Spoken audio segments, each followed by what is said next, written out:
जय महाराष्ट्र मित्रांनो, आताची राज्याच्या राजकारणातून महत्त्वाची बातमी.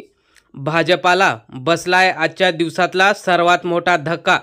भाजपाला या आमदाराने दिली आहे सोडचिठ्ठी.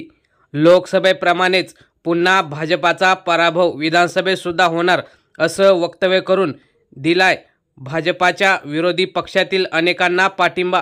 नेमकं झालंय काय ते आपण सविस्तर बघूया. देवेंद्र फडणवीस यांच्या कार्यपद्धतीवर नाराज होऊन या आमदाराची भाजपाला सोडचिठ्ठी. 3 वेळा विधानसभा आमदार आणि 2 वेळा विधान परिषद असं 5 वेळा आमदार झालेल्या या आमदाराने दिलाय राजीनामा आणि आज महाविकास आघाडीत असलेल्या काँग्रेस पक्षात केलाय प्रवेश.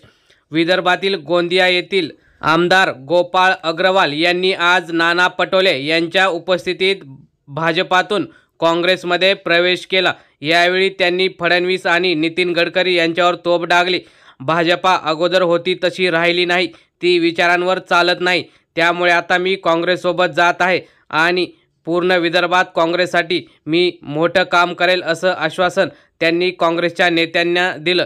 त्यामुळे भाजपाला हा लोकसभेनंतर अनेक धक्के बसत असताना हा सुद्धा मोठा धक्का आहे.